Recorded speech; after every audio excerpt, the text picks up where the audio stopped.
लोगों के मन में कई सारे डाउट चलते हैं कि क्या सांप हमारे दोस्त होते हैं, क्या सांपों से हमारी दोस्ती होती है, या हम उन्हें कोई वश में करने के लिए तंत्र मंत्र करते हैं।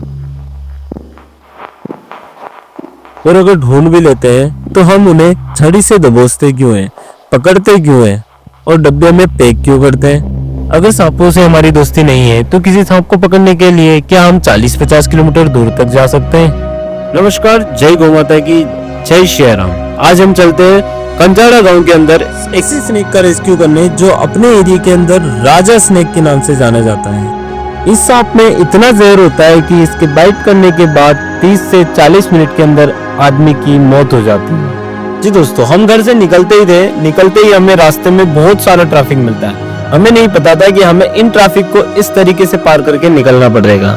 जब भी हमारे पास किसी भी रेस्क्यू का कॉल आता है तो हम उसी टाइम अपने काम को छोड़ करके रेस्क्यू के लिए निकल जाते हैं। लेकिन जब हम रास्ते में पहुंचते हैं तो हमें कई जगह या तो रास्ते खराब मिलते हैं या फिर रास्तों में इतना ट्रैफिक मिलता है कि जिससे हम लोकेशन पे पहुंचते पहुंचते लेट हो जाते हैं। आज हमें कंजाड़ा गांव में जाना था स्नेक रेस्क्यू के लिए, जो कि हमारे गांव से 30 से 40 किलोमीटर की दूरी पर है। लेकिन जैसे हम निकलते हैं हमें ट्रक इतना ज्यादा परेशान करते हैं कि ये हमें आगे ही नहीं बढ़ने देते। फिलहाल इनको पार करने के बाद हम निकल जाते हैं कंजाड़ा के लिए इन सुनसान गलियों और रास्तों के अंदर से। इन रास्तों पे हमें कई सारे ऐसे जानवर मिलते हैं क्योंकि ये एकदम जंगल की ओर के बीच से होकर जाता है। फिलहाल खतरों के रास्तों को पार करने के बाद हम सीधा पहुंच जाते हैं कंजाड़ा के अंदर।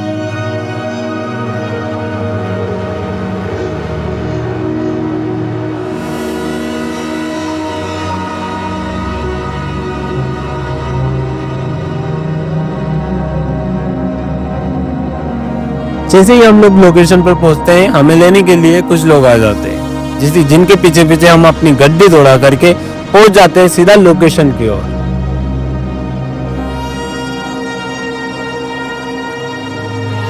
गाड़ी पार्क करके बिना देरी किए हम पहुंच जाते हैं उस घर के अंदर जहां हमें एक स्नेक का रेस्क्यू करना है। और बताया जाता है कि वो स्नेक बहुत ही ज्यादा ब्लैक कलर का था, जिसे हम राजा स्नेक या स्पेक्टिकल ब्लैक कोबरा के नाम से जानते हैं, जो कि अपने एरिया के अंदर बहुत ही ज्यादा पावरफुल और बहुत ही ज्यादा जहरीला सांपों में से एक सांप होता है। हमारी टीम पहुंचते ही लग जाती है उस सांप को ढूंढने के लिए बिना देरी। घर वालों का कहना था कि उन्होंने इस सांप को इसके अंदर घुसते हुए देखा है।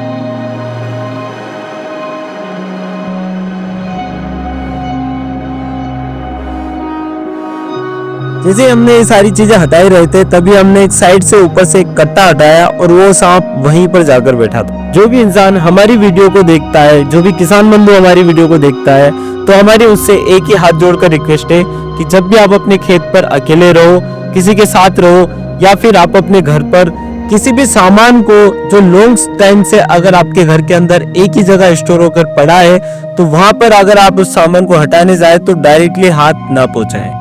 उस स्थिति में अगर कोई जहरीला जीव उन सामान के नीचे अगर छिपकर बैठा रहता है तो वो आपको सीधा ही बाइट कर सकता है। और कुछ सांप ऐसे हैं जो बाइट कर कर जस्ट अपनी जगह पर वापस आ जाते हैं, जिसे सामने वाले को या इंसान को बिल्कुल भी भनक नहीं पड़ती है कि उसने बाइट किया है या नहीं। जो भी पर्सन, किसान बंधु, भाई, युवा, नेता, गर्ल्स, बॉयज, जो भी हमारे इस वीडियो को देख रहा है, तो प्लीज इस वीडियो की कॉपी करने की कोशिश बिल्कुल भी ना करें। अगर आपने हमारे इस वीडियो की कॉपी करने की कोशिश की और अगर किसी जहरीले सांप ने अगर आपको बाइट किया तो आपकी वहां पर मौके पर ही मौत हो सकती है, क्योंकि कुछ सांप ऐसे हैं जिनको पकड़ने के लिए बहुत ज्यादा सावधानी बरतनी पड़ती है। उनमें से ही कुछ सांप ऐसे हैं जिनको पकड़ने के लिए हमें बहुत ही ज्यादा सतर्क रहना पड़ता है, क्योंकि जैसे कि Russell viper, Indian spectacled black cobra, common ग्रेप और ऐसे बहुत सारे जहरीले जीव हैं जिनको पकड़ने के लिए बहुत ज्यादा सावधानी और नॉलेज होना इंसान का बहुत जरूरी होता है। फिलहाल हमने इस सांप को कम्प्लीटली रेस्क्यू किया। रेस्क्यू करने के बाद हमने इसको पकड़ने के बाद अब इसको डिब्बे के अंदर पैक करेंगे ताकि ये सांप हमें कहीं पर भी नुकसान नहीं पहुंचा सके। इस सांप को पकड़ने के बाद हम इस सांप को ऐसी जगह छोड़ेंगे जहां पर ये सांप किसी को भी नुकसान नहीं पहुंचा सके, न ही कोई और जीव इस सांप को नुकसान पहुंचा सके। हम जब भी किसी स्नेक का रेस्क्यू करते हैं तो ना ही तो हम कोई झाड़ फूक या फिर की कोई तंत्र मंत्र विद्या का प्रयोग करते हैं। हमारा ये एक भाई साहब का अनुभव है, एक्सपीरियंस है और नॉलेज है। इनको 10 साल से ज्यादा का नॉलेज है और एक्सपीरियंस है सांपों का। इनको नॉलेज ऐसा भी है जैसे कि अगर कोई भी स्नेक किसी को बाइट करता है तो उस सांप के द्वारा किए गए बाइट के निशान को देख करके चेक करके बता सकते हैं कि उस सांप ने कौन से सांप ने इनको बाइट किया है।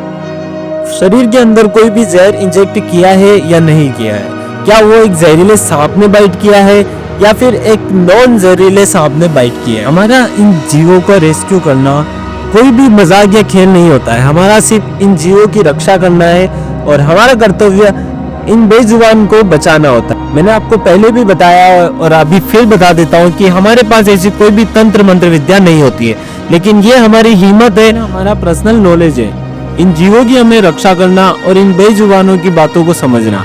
इन बेजुबानों को ये नहीं पता होता है कि कौन हमें बचाने वाला है और कौन हमें मारने वाला है, इसीलिए हमारी सुरक्षा बिल्कुल हमें ही करनी पड़ती है। उस सांप को पकड़ के डिब्बे में पैक करने के बाद हम वापस से चेक करते हैं कि कहीं इसके साथ में एक और सांप तो नहीं है।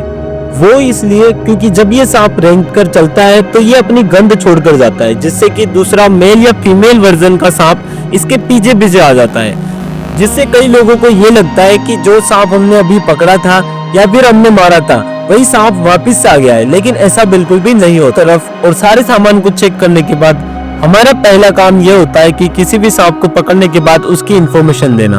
लोगों के अंदर इतना ज्यादा अंधविश्वास फैला हुआ है सांपों को लेकर के, जिसे क्लियर करना बहुत ही ज्यादा जरूरी होता है। फिलहाल हमने इस सांप की इंफॉर्मेशन इन सभी लोगों को दी, जो कि मैं आपको भी बता देता हूँ कि ये एक इंडियन स्पेक्टिकल ब्लैक कोबरा है, जिसे अपने यहाँ नागराजा या नागराज भी कहा जाता है।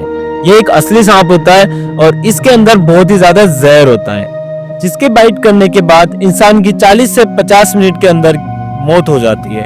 अगर आपको कोई भी सांप बाइट करता है तो पहले आप हॉस्पिटल पहुंचे और उसका इलाज करवाएं। तंत्र मंत्र और झाड़ फूक में ना रहें। फिलहाल आज के वीडियो में इतना ही, मिलते हैं अगले वीडियो में। तब तक के लिए अगर आपने हमारे चैनल को अभी तक सब्सक्राइब नहीं किया है तो पहले सब्सक्राइब करें, शेयर करें, लाइक करें और कमेंट में बताएं कि आपको वीडियो कैसा लगा। जय श्री राम, जय गौ माता।